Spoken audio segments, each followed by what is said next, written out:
They disappeared into the darkness, with false papers in the pocket, and fraudsters, priests and smugglers. As helpers, some of the worst criminals of the 20th century escaped justice, not by accident, but through a network, secrets, connections, and money. This network has a name, the Hardlines. But who built these routes? Who forged the documents? And from which they helped people at first? Look, has nothing to do with the Nazi regime had. The term Ratlines describes the secret escape routes that immediately followed the Second World War. They link Europe with goals in Southern Europe and overseas. Italy, Spain, Portugal, and finally South American countries like Argentina, Paraguay, and Brazil. The escape routes were not spontaneous phenomenon. They were born in a Europe that destroyed, chaotic, and full there were refugee flows. In this vacuum, helpers and they act from ideological, financial, or political reasons. 1945, Europe was on the ground. Governments were weakened, open borders, authorities overwhelmed. Many cities lay in ruins, archives destroyed, papers lost. In this atmosphere, organized network coverage. There were several factors that led to the escape.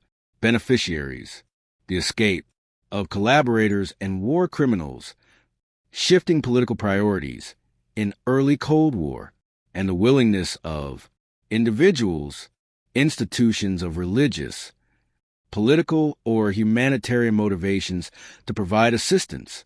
It is important to understand that not every aid was based on political conviction BOM. Some helpers saw it. Profit. Others thought they were doing the right thing. Fight against communism. The helpers came from different storage. First, the organized sliding nets. Secret smugglers, counterfeiters, and smugglers. Who, in exchange for payment, papers, accommodation, and transport organized. Then there were individual state actors or corrupt officials ready, sometimes out of sympathy, often out of opportunistic calculus. A third, highly controversial factor was members of religious institutions. Historical research shows that individual clergy in monasteries, as they served as transit stations, their motives range from merciful help, ideological proximity, or anti-communism. Finally, there were links to political circles in Latin America, where some governments readily accept refugees' recordings. The route networks had nodes. Northern Italy and the port of Noah were central collection points. Spain and neutral Portugal often followed ship connections South America. Marseille and Lisbon also played a role. Refugees arrived from there by ship or less often by plane to Buenos Aires, Montevideo, or Rio de Janeiro. These paths were not only geographic, they were logistical perfectionism, fake identities, hiding in monasteries or villas, and couriers who sent money and handed over passports. Behind the scenes there were negotiations, bribes, and collusion so organized, like a smuggling ring can be. Some names have become notorious. Adolf Eichmann, one of the organizers of the Jewish deportations. He took refuge in Argentina. In 1960, the Israeli Secret Service was tracked down and kidnapped. Josef Mengele, the angel of death by Auschwitz, escaped the immediate consequences and lived for decades in South America. Still others, like Klaus Barbie or Franz Rod, used similar networks, although with different supporters. These case studies show the routes often work for years and enable the perpetrators to build a new life until investigations, indications, or international actions track them down. The motives behind the aid were diverse. Some helpers believed in the ideology, who supported them. For them, they were refugee comrades. Others were anti-communist motives. In the early stages of the Cold War, some Western actors have seen former Nazis as useful allies against the Soviet Union. Others were simply criminals or opportunistic.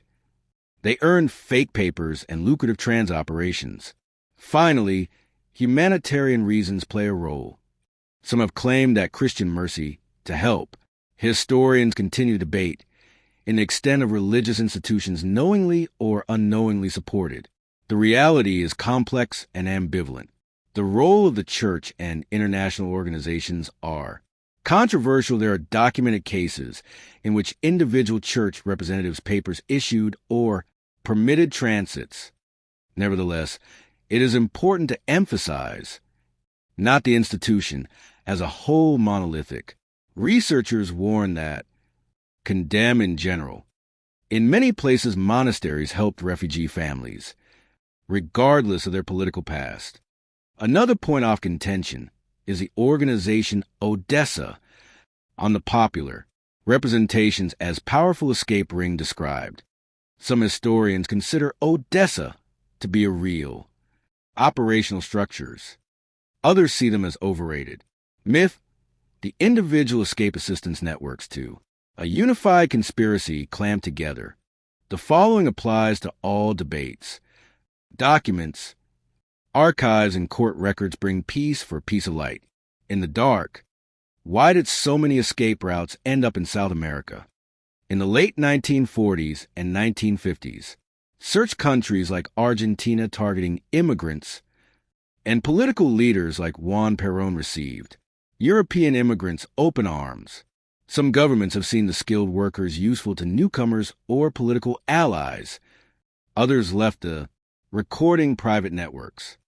In Argentina, they were partly closed exile communities, and their former Nazi members could go underground, make contacts, and start a new life. At the same time, there were also resistors, local journalists, secret services, and later international. Investigators made many of these escape lines visible again. A bitter paradox. In some cases, Western secret services of former Nazis or protected them silently because their expertise in technology against Enlightenment or anti-communism, as was considered useful. This tactical use had moral implications, costs. Prioritizing the cold, the war led to that law.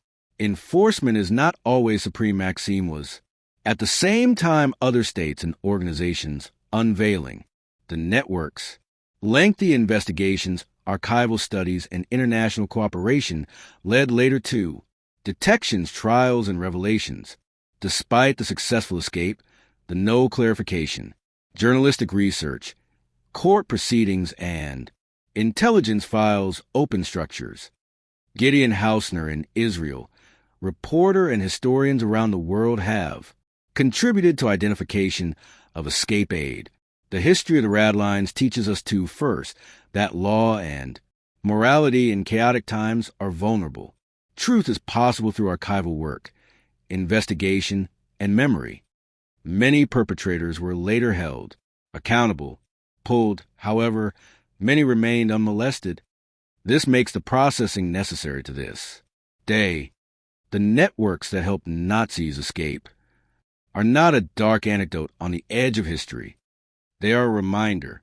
If political interests, ideological blindness, or mere self-interest about justice will be served, crimes can go unpunished. The escape routes show how vulnerable a legal system is and the importance of remembrance, education, and international cooperation is. The mechanics of these escapes understands can better prevent similar repeat pattern, because in the end, it's not just about history, it's about responsibility, the victims, and the truth.